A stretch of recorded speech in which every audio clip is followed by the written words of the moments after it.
Shalom, selamat malam.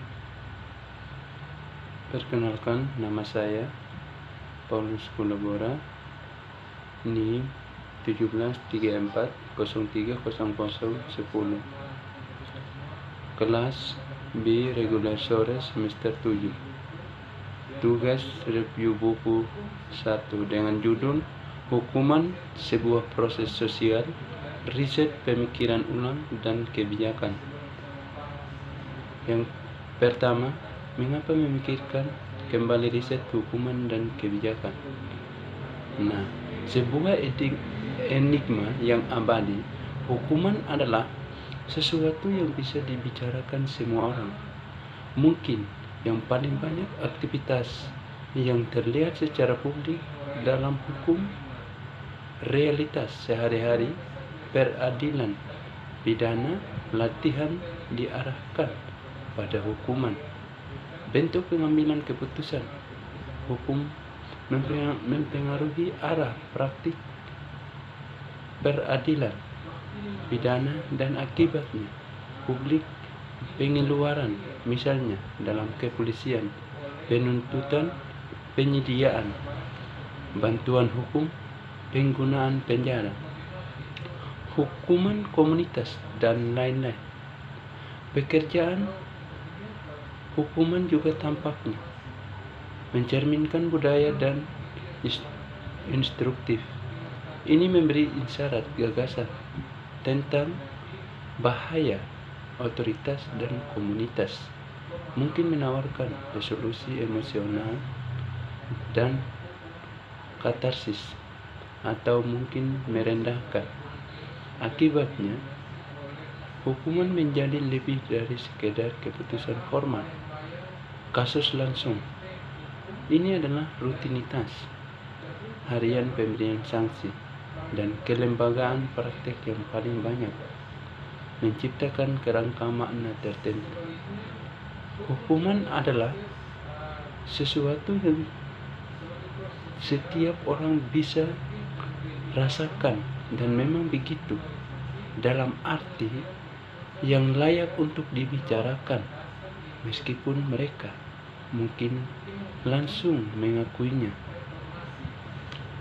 Sumber pengetahuan mereka meragukan. Ini jauh dari sekedar teknis, tetapi konduktor dari dorongan emosi dan makna sosial bersama. Meskipun banyak pekerjaan akademis dimengerti peduli untuk melindunginya dari hukuman posisi yang kurang informasi, hukuman memainkan peran penting. Fungsi demokrasi dalam memberikan kesempatan kepada orang untuk berdiskusi, bertukar pikiran, dan memperdebatkan pertanyaan tentang legitimasi dalam melakukan kekerasan yang sah. Jadi dalam arti tertentu, hukuman adalah hukuman yang paling jelas dan mengundang perwakilan. Mungkin karena alasan ini, hukuman di banyak negara menjadi subjek dari program reformasi yang sangat besar, atau setidaknya perdebatan tentang perlunya reformasi. Meskipun ada banyak sekali dan kebijakan yang dikerjakan menghukum, dan khususnya reformasi menghukum pengambilan keputusan itu sendiri, tetapi misterius. Teknik dan gaya reformasi telah dicoba dan kemanjurannya banyak diperdebatkan. Meskipun demikian, kesuksesan tetap ada sukar dipahami. Misalnya, harapan awal para reformasi untuk menemukan cara menguranginya penggunaan hukuman penjara melalui reformasi hukuman paling banyak ditemui. Kesuksesan terbatas dan skala ambisi harus dimoderasi. Mengapa begitu sengit dan menyibukkannya perdebatan tentang apa yang harus dilakukan atau tidak dilakukan tentang hukuman, yang mencoba untuk memahami realitas bahwa pengambilan keputusan telah terjebak dalam culdeser normatif, disubordinasikan oleh ketidaksabaran untuk merancang solusi normatif untuk masalah yang dirasakan. Wacana ilmiah yang dominan telah mengabaikan pemikiran serius tentang praktik hukuman yang sebenarnya. Terlepas dari pekerjaan normatif yang canggih, reformasi dan tanggapan berharga dari skeptis pemahaman kita tentang bagaimana menjatuhkan hukuman. Pengambilan keputusan beroperasi masih belum berkembang. Penggambaran pengambilan keputusan dibayangkan melalui optik normatif keasikan tentang apa yang harus dilakukan, atau yang lebih konservatif, kasus belum selesai. Ironisnya, konsekuensi praktisnya adalah resep itu karena reformasi atau penyangkalan terhadap kebutuhannya hanya dapat didasarkan pada landasan yang goyah. Buku ini berpendapat bahwa inilah saatnya untuk memikirkan kembali bagaimana kita memahami dan mewakili pengambilan keputusan hukuman. Hukuman proses sosial mengungkapkan hal itu. Individualisme otonom yang memiliki properti adalah kiasan sentral dari keduanya, reformasi dan konservatif progresif. Pertama, ini mengungkapkan bagaimana kiasan ini direproduksi dalam konsep ilmiah dan kebijakan pengambilan keputusan praktik yang menganggap hukuman adalah produk dari suatu agregat tindakan individu otonom.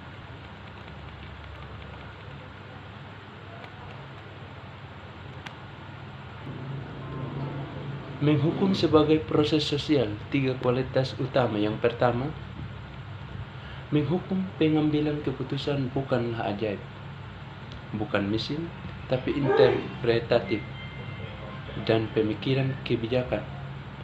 Berorientasi reformasi yang dominan adalah bahwa para sentencer peradilan adalah penerima serangkaian individu. Yang kedua, hukuman adalah prosesual, sama seperti penelitian yang mungkin berfokus pada antar hubungan dari informasi yang tampaknya terpisah. Demikian juga penelitian harus fokus pada antar koneksi temporal, meskipun putusan vonis merupakan momen formal pembacaan, namun merupakan konsekuensi dari agenda yang telah ditetapkan sebelumnya dalam pidana. Yang ketiga, hukuman apakah performatif? Menghukum pekerja, terutama profesional, berkomunikasi satu sama lain dan dengan demikian kepada diri mereka sendiri. Mereka melakukan ini misalnya melalui kinerja peran profesional yang diharapkan secara budaya dan karakteristik untuk mengatakan bahwa para profesional tampil tidak berarti bahwa apa yang mereka lakukan adalah kepura-puraan atau tipuan. Selanjutnya, menghukum penelitian dan kebijakan diduga individualisme otonom, abstrak hukum dan pemikiran kebijakan didominasi oleh pertempuran yang sedang berlangsung antara dua kubu yang sangat berlawanan, lega rasional, tradisi dan tradisi pertahanan yudisial. Masing-masing menggambarkan potret empiris pengambilan keputusan yang dihasilkan dari keasikan normatif masing-masing tentang pertanyaan reformasi. Namun meskipun atau mungkin karena saling bertentangan normatif mereka pada kenyataannya berbagi pandangan dunia tentang hukuman yang diterima begitu saja. Pandangan dunia ini terlihat melalui lensa yang dianggap otonom, individualisme yang memiliki properti yang membayangkan hukuman terdiri dari otonom, bersaing entitas masing-masing memiliki properti inalienable gender mereka sendiri. Secara garis besar ada dua tradisi. Yang pertama, tradisi hukum rasional. Di satu sisi dan di garda depan seruan untuk reformasi hukuman adalah itu memajukan apa yang disebut tradisi hukum rasional dari pemberian hukuman, keilmuan dan reformasi, dengan tradisi legal rasional mengacu pada pandangan hukuman yang didominasi karena takut akan kekuatan negara yang dipersonifikasikan oleh hakim individu. Sebagai aktor negara, kebijaksanaannya secara inheren mencurigakan. Inti dari legal rasional tradisi adalah perhatian untuk memajukan nilai-nilai hukum yang progresif, misalnya lebih penuh dan kesetaraan hukum yang lebih asli, akses keadilan, dan lain-lain, dengan mengembangkan lebih pendekatan rasional untuk menghukumnya. Yang kedua, tradisi pertahanan peradilan bertentangan langsung dengan tujuan normatif tersebut. Ada tradisi perlawanan yang sama panjangnya terhadap yuridifikasi tersebut. Banyak tapi tidak semuanya. Hakim dan juga beberapa pengacara sudah lama menjelaskan pertahanan ini. Yang paling kuat ini terkadang dan lebih tepatnya secara disebut sebagai hukuman individual, istilah yang tidak digunakan untuk menyoroti pentingnya memperlakukan setiap kasus secara individual, yang mana tradisi legal rasional tidak akan menyangkal tetapi sesuatu yang lebih absolut.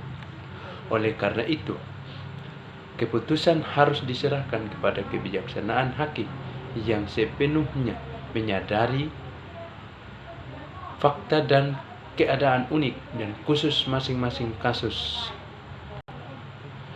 Dalam analogi ini, kebijaksanaan tidak ada kecuali hukum mengizinkan. Ini hukum yang mengizinkan, memberi kebijaksanaan. Kebijaksanaan ditentukan sebagai ruang negatif.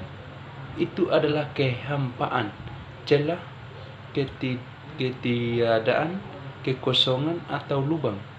Ketergantungan pada konsepsi kebijaksanaan dan aturan ini, misalnya, mengarahkan ahli hukum untuk mengidentifikasi masalah. Kesenjangan masalah gap adalah antara apa yang diandaikan legalitas teori atau hukum dalam buku dan realitas empiris praktik atau hukum dalam tindakan. Namun celah ini hanya menjadi masalah jika diharapkan aturan hukum memang demikian atau seharusnya menjadi sarana utama untuk mengatur perilaku. Terima kasih.